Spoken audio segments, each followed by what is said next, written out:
कि भाई पढ़ाई नहीं करेंगे तो फेल हो जाएंगे, है ना, डेफिनेटली वो तो चीज़ फैक्ट ही है। तो पढ़ाई करें कैसे? अब जब पढ़ने बैठते हैं तो वहाँ पर तो एक तरफ तो मोबाइल होता है, दूसरी तरफ घर का शोर होता है, तीसरी तरफ टीवी होता है, चौथी तरफ दोस्त होते हैं, फ्रेंड्स होते हैं, उनकी कॉल्स आ रही होती हैं। तो फोकस कैसे करा जाए और पढ़ाई मतलब किस तरीके से करें कि हम बहुत अच्छा स्कोर करें, तो उसके ऊपर ही आज की वीडियो होने वाली है। थंबनेल से आप लोगों को पता लगे क्या होगा कि स्मार्ट स्टडी कैसे करनी है और हार्ड स्टडी कैसे करनी है।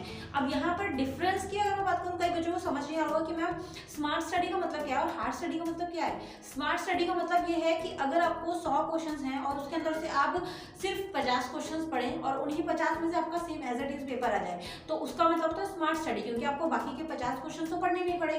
बट अगर हार्ड स्टडी की मैं बात करूँ तो 100 क्वेश्चन हैं, लेकिन आप 100 की जगह और 150 पढ़ रहे हैं, लेकिन आपको एग्जाम में जो है वो सिर्फ 40-50 उसमें से क्वेश्चन देखने के लिए मिले, बाकी सारे क्वेश्चन जो हैं वो वैसे आए जो मतलब कि आपने बहुत ज़्यादा एक्स्ट्रा पढ़ लिया था, आया उसमें से 10-20% ही।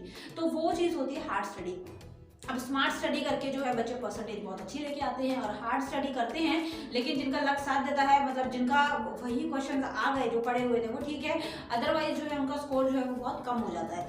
तो उसी के ऊपर वीडियो है कि आपको किस तरीके से क्या चीज़ें पढ़नी है और किस तरीके से फोकस करना है। देखो, सबसे पहले तो जो भी इलेक्ट्रॉनिक गैजेट्स आप यूज़ करते हैं उनको दूर कर दो। आपको डिस्ट्रैक्ट करने वाली चीज़ें जितनी हैं आप उसको दूर कर दीजिए, क्योंकि अब बोर्ड एग्जाम है बेटा, और चाहे आप 9th में हो, चाहे आप 10th में हो, चाहे 11th में हो, चाहे 12th में हो, एग्जाम होते हैं। और फाइनल एग्जाम्स की जो इंपॉर्टेंस होती है ना वो बहुत ज़्यादा होती है। पूरे साल हम पढ़ाई करें ना करें, पूरे साल हमने कुछ पढ़ा हुआ है नहीं पढ़ा हुआ है, डजेंट मैटर, बट अभी आप लोगों को पढ़ना है, ठीक है। डजेंट मैटर आप कौन सी स्टैंडर्ड से हैं, आप 10th के हैं, 12th के हैं, 11th के हैं, कॉलेज के हैं या फिर 9th 8th के हैं, पढ़ना तो पड़ेगा, ठीक है, क्योंकि फाइनल एग्जाम्स हैं और इसके बाद हम नेक्स्ट स्टैंडर्ड में पहुंच जाएंगे। और वो वाली फीलिंग जो है वो बहुत बेकार होती है जब हमारे मार्क्स बहुत गंदे आ जाते हैं और हम फेल हो जाते हैं, और उसके बाद हमारे जो फ्रेंड्स होते हैं वो हमसे ऊपर वाली क्लास में चले जाते हैं और हम उसी में रह जाते हैं। तो बहुत ज़्यादा उस टाइम पर बेइज्जती फील होती है ना।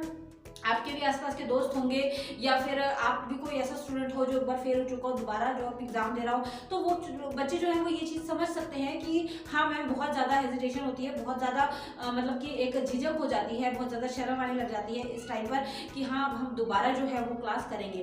तो उस फीलिंग से बचने के लिए, उस हेजिटेशन से बचने के लिए आप लोगों को अभी मेहनत करनी है। ये जो लास्ट के 2 मंथ्स होते हैं ना, ये अगर आप मेहनत कर लेंगे तो डेफिनेटली आप बहुत अच्छा स्कोर कर सकते हैं। बस आपको पढ़ने का सही तरीका पता होना चाहिए। ओके, तो किन चीज़ों पर आपको ध्यान रखना है, कौन कौन सी चीज़ें आपको ऐसी करनी है कि हाँ अभी मुझे पढ़ने की ज़रूरत है और मुझे इस चीज़ के ऊपर ज़्यादा ध्यान देने की ज़रूरत है। सबसे फर्स्ट चीज़ कि आपको पढ़ने का एक प्रॉपर टाइम बनाना है, ठीक है, प्रॉपर एक शेड्यूल बनाए कि मुझे इस टाइम पर इतने घंटे पढ़ना ही है।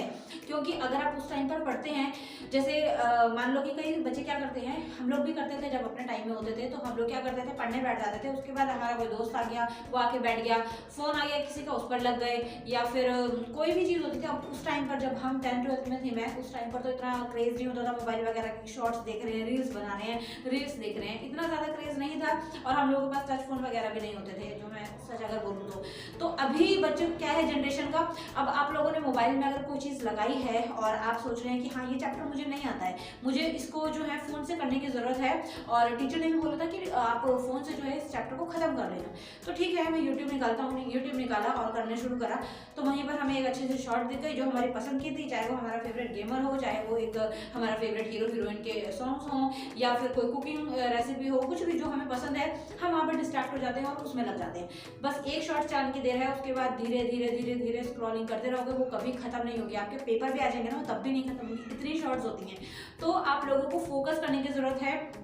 जब आप पढ़ने के लिए बैठें तो आप सिर्फ पढ़ने के लिए बैठें, अपने फ़ोन को डू नॉट डिस्टर्ब मोड पर रख दीजिए, ओके, ताकि कोई भी नोटिफिकेशन आपको डिस्टर्ब ना कर पाए। अपने घर वालों को बोल दो कि मैं इस कमरे में बंद हूँ और कोई भी इस कमरे में नहीं आएगा और मैं पढ़ाई कर रहा हूँ। अगर आप ऐसा बोल दोगे ना, आपके घर वाले वहीं शॉक हो जाएंगे, वो कहेंगे अरे वाह हमारा बच्चा पढ़ रहा है, ठीक है हम डिस्टर्ब नहीं करेंगे। और बहुत ही कम पेरेंट्स होते हैं जो डिस्टर्ब करें, अदरवाइज कोई भी नहीं करते हैं, सब आपको सपोर्ट करते हैं, सब चाहते हैं आप अच्छा स्कोर करें, ओके। तो वहाँ पर आपको इस चीज़ का थोड़ा सा ध्यान रखना है। अब उसके बाद बात बात ये कि आपको पढ़ना क्या है। ये तो फोकस की बात हो गई कि आपको फोकस रखना है। जिस टाइम पर आप पढ़ने बैठे उस टाइम पर आपको सिर्फ और सिर्फ पढ़ना ही है। चाहे आप 2 घंटे बैठे, चाहे आप 3 घंटे बैठे, तो आपको पढ़ना है। अब उसके बाद में सेकंड चीज़ जो आपको ध्यान रखनी होती है कि आपको कंटिन्यू वे में नहीं पढ़ना है कि अभी 9 बजे बैठे 2 बजे तक 3 बजे तक पढ़ ही रहे हैं। नहीं, इतना ज़्यादा आइंस्टाइन माइंड किसी का नहीं होता। इवन हम लोग जो टीचर्स हैं हम भी कंटिन्यू नहीं पढ़ सकते। आप लोग अभी फिर भी स्टूडेंट हो तो आपको कंटिन्यू नहीं पढ़ना है। हाफ आवर पढ़िए, 45 मिनट्स पढ़िए, मैक्सिमम 1 आवर पढ़िए। उसके बाद 10 मिनट का गैप लीजिए। उस 10 मिनट में आप चाहे अपने दोस्तों से बातें मारो, चाहे आप अपना रिजल्ट के बाद की कोई डिस्कशन करो, चाहे आप फेवरेट अपना कोई सॉन्ग सुन लो, चाहे अपना कोई सीरियल देख लो, चाहे कोई मूवी की क्लिप देख लो, चाहे शॉर्ट्स देख लो, लेकिन 10 मिनट का ही गैप रखिए। 10-15 मिनट बस, मैक्सिमम 15 मिनट उतने का ब्रेक लिया। फिर उसके बाद आपका माइंड जो है ना वो रिफ्रेश हो जाता है। जब आप कोई अपनी पसंद की चीज़ कर लेते हो, आपका माइंड रिफ्रेश हो गया, देन उसके बाद में वापस काम पर लग जाओ। ऐसा नहीं है कि शॉर्ट्स देखना शुरू किया और 2 घंटे आपने उसी में निकाल दिए। नहीं, आपको एक शेड्यूल बना के चलना है, आपको एक टाइम मैनेज करके चलना है कि मुझे इतना टाइम, इतने घंटे स्टडी को देने हैं तो देने ही हैं।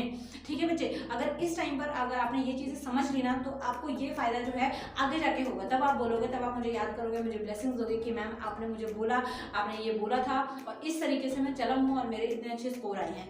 और वो चीज़ हर साल हम स्टूडेंट्स बोलते ही हैं तो बहुत अच्छा लगता है। तो मैं विश करूँगी कि आप में से भी बहुत सारे हों जो ये चीज़ें बोले आगे जाके। ठीक है, तो 1-2 महीनों की बात है, इन चीज़ों के ऊपर ध्यान दीजिएगा और कंटिन्यू वे में स्टडी नहीं करनी है। ओके, और फोकस होके स्टडी करनी है। जब आप स्टडी करने बैठे तो फोकस होके करना है। अब स्मार्ट स्टडी जो है वो कैसे करनी है? स्मार्ट स्टडी के अंदर आप लोगों को ध्यान रखना है कि आपको वो चीज़ों पर फोकस करना है जो ज़्यादा मार्क्स आपको देंगी। अभी मैं एक एक करके वीडियो बना रही हूँ कि आपको किस सब्जेक्ट में किस चीज़ के ऊपर ज़्यादा ध्यान देना है, तो आपको वही चीज़ें ज़्यादा करनी है।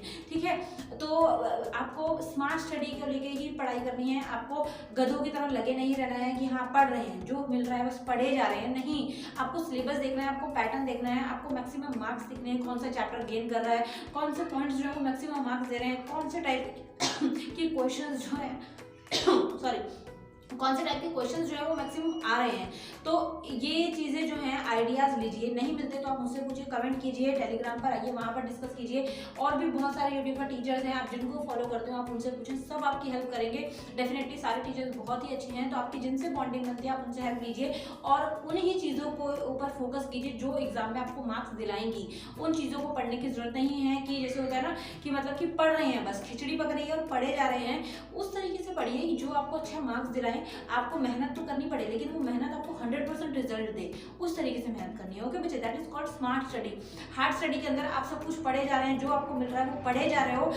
चाहे एक चैप्टर जो है उसके अंदर से सिर्फ 1 मार्क्स का आंसर क्वेश्चन आना है, लेकिन आप उसके ऊपर 4 दिन वेस्ट कर रहे हो, आप पढ़े जा रहे हो, सारे के सारे क्वेश्चंस आपने रट लिए हैं। आना उसमें से सिर्फ 1 नंबर का है। अगर सिलेबस में 1 नंबर का बोला है, 1 नंबर का नहीं आता है तो 2 का आ जाएगा, बस इससे ज़्यादा का नहीं आएगा उस चैप्टर में से। तो आपको उसके ऊपर अपनी एनर्जी वेस्ट करने की जरूरत नहीं होता, तो आप अपने माइंड से कर लोगे। नहीं भी होता है तो बोर्ड एग्जाम में जब आप बैठोगे तो लास्ट में थोड़ा बहुत टीचर जो है वो छोड़ देते हैं, तब भी बच्चे लग जाते हैं और इधर उधर पूछ के 1-2 नंबर का वहाँ से भी पूछ लेते हैं। तो आप लोगों को इतना ज़्यादा टेंशन लेने की जरूरत नहीं है और जो चीज़ें पूछी जाएंगी ना उसके ऊपर फोकस करना है। जो चीज़ें ऐसी हैं कि हाँ ये हमारे में आएगा और इसके ऊपर हमें फोकस करना है, इसको पढ़ना ही पढ़ना है, चाहे जो मर्जी हो जाए। अभी आपके पास बहुत टाइम है, आप यूट्यूब से हेल्प ले सकते हैं, आप अपने टीचर से हेल्प ले सकते हैं, आप अपने ट्यूटर से हेल्प ले सकते हैं, स्कूल टीचर से हेल्प ले सकते हैं। 10th-12th की तो क्लासेस चलती रहेंगी एग्जाम्स तक, आप लोगों को आराम नहीं मिलेगा, सॉरी टू से, जो कि आपके लिए ही अच्छा है। आपकी अच्छी परसेंटेज के लिए आपको अभी आराम नहीं करना है, क्योंकि एक बार पेपर दे दोगे ना उसके बाद जून की छुट्टियाँ शुरू हैं, जुलाई तक आपकी छुट्टियाँ ही चलेंगी, अगस्त से जाके क्लासेस लगती हैं, तो बहुत सारा टाइम होता है आपके पास ताकि आप आराम करें बिल्कुल। ठीक है, तो अभी थोड़ी सी मेहनत कर दो बेटा। तो इस तरीके से चीज़ों के ऊपर ध्यान देना, फोकस करना, और कोई भी डाउट होता है, कुछ भी नहीं समझ आता है तो मुझे मैसेज करना, I am always with you. और कुछ भी क्वेश्चन है, कोई भी चीज़ है, टेलीग्राम पर आ जाओ, वहाँ पर डिस्कस करते हैं। ठीक है बच्चे, नेक्स्ट वीडियो में और नेक्स्ट कॉन्सेप्ट के साथ जल्दी मिलूंगी। Thank you so much for watching, bye bye.